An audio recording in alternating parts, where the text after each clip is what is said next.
वरना आप इसी तरह दवाइयां भरते रहेंगे, आप इसी तरह इमदादों के कैंप भरते रहेंगे और वो वहां पहुंचाते रहेंगे। जख्म हमारे बदनों पर क्यों लगते हैं, शहादतें हमारी क्यों होती हैं? कोई हमारे सामने भी तो आके एहतजाज करे, आप उस लम्हे तक क्यों नहीं पहुंचते? पूरी जिंदगी में एक बात में किसी मौलवी को ये कहते हुए नहीं सुना कि तुम लोग इजादत करो। मैं बार बार इस बात पर जोर देता हूं। अस्सलामु अलैकुम वरहमतुल्लाहि वबरकातुहू। अल्हम्दुलिल्लाहि रब्बिल आलमीन, अल्लाहुम्मा सल्लि अला मुहम्मद व अला आलि मुहम्मद।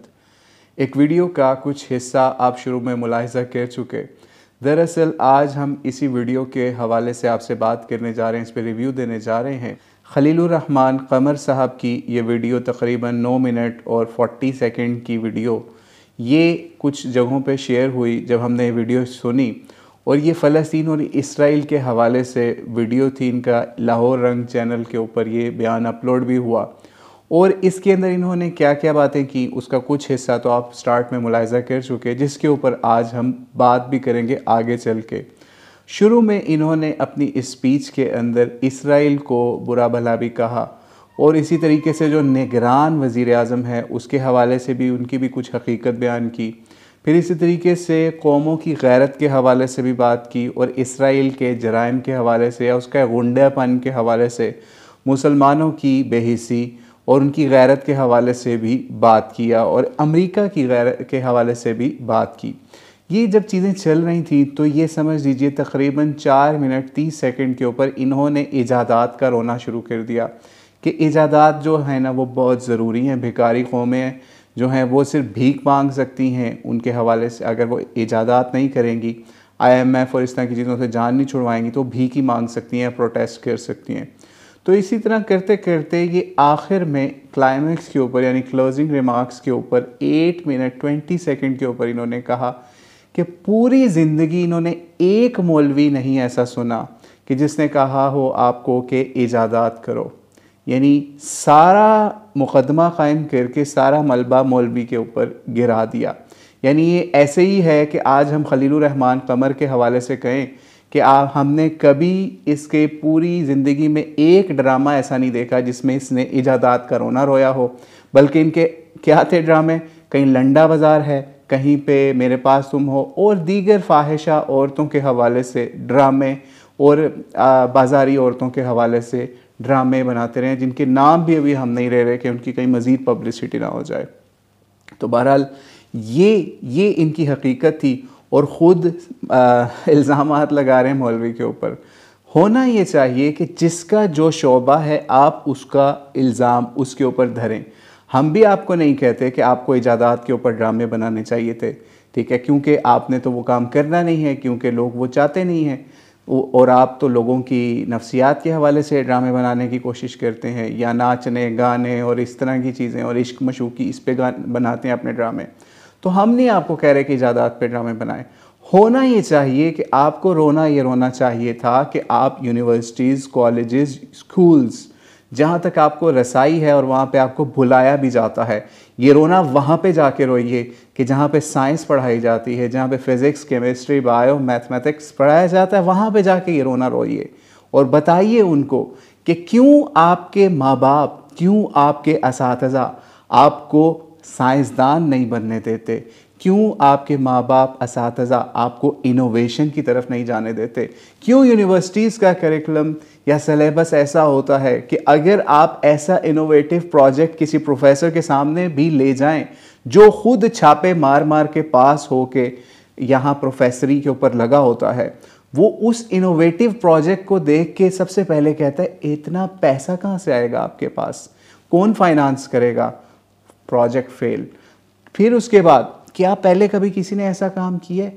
यानी ऐसे ऐसे थीसिस, ऐसे ऐसे प्रोजेक्ट्स सिर्फ स्टार्टिंग के अंदर ही आपका जो होता है, आपके जो सर के ऊपर जो सा बंदा होता है जिसने आपका पूरा प्रोजेक्ट फोरसी करना होता है और उसको इन्विजिलेट करना होता है, वो उसी वक्त आपका जो है आइडिया उसको फ्लॉप कर देता है। 6 महीने आप उस आइडिया के ऊपर लगाते हैं और 1 सेकंड में वो आपका प्रोफेसर उस आइडिया को फ्लॉप कर देता है, और फिर आपको खुद मशवरे देता है कि जाइए जी गूगल देखें, वहाँ देखें, देखिए दुनिया के अंदर कैसे कैसे प्रोजेक्ट्स ऑलरेडी हो चुके हैं, उनके हवाले से ही कोई उसकी एक्सटेंशन में रिसर्च कर लें या इनोवेशन की तरफ कुछ सोचें।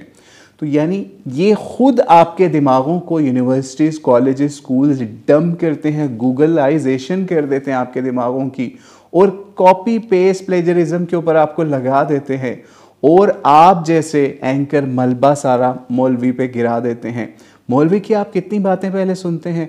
मौलवी आपको वाइज करता है आप दाढ़ी रख लो, खलीलुर रहमान कमर साहब आपने दाढ़ी रख ली। मौलवी आपको कहता है ये फोहश ड्रामे बनाना छोड़ दो, खलीलुर रहमान साहब आपने ये काम छोड़ दिया।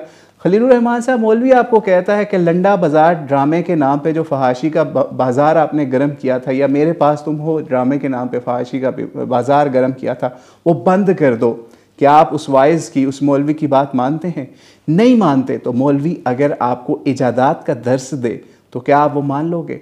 मौलवी आपको कहता है कुरान पाक पढ़ो, उससे हिकमत हासिल करो, नबी इस्लाम की सुन्नत, सीरत, अहादीस ये पढ़ो। क्या आप उसको पढ़ते हैं? क्या उसका प्रचार करते हैं? जो आप मौलवी के ऊपर सारा मलबा गिरा रहे हैं, जो उसका शोबा नहीं है वो उसके ऊपर लगा रहे हैं।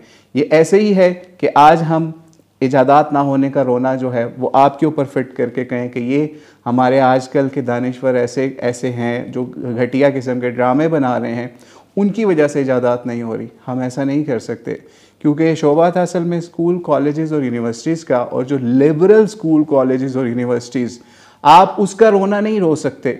जाइए लम्स के अंदर, GI के अंदर और दीगर बड़ी बड़ी यूनिवर्सिटीज़ के अंदर, इवन VNU के अंदर, और वहाँ पे तालीम के नाम पे कैसे फहाशी के अड्डे खुले हुए हैं, और आप जैसे लोगों को वहाँ पे गेस्ट स्पीकर के तौर पे बुलाया जाता है कि आइए अपने चंद अशआर सुना के इस मजलिस को गरमा दें, और उसके बाद फिर वो गर्मी जो है वो कैसे निकालते हैं वो लोग, वो आपको पता ही है। तो बहरहाल अल्लाह ताला से दुआ है, अल्लाह ताला खलीलुर रहमान साहब को हिदायत दे कि ये दानिश्वरी के नाम के ऊपर ऐसी जहालत ना झाड़ के जाएं कि जिसका ना सर हो ना पाँव हो।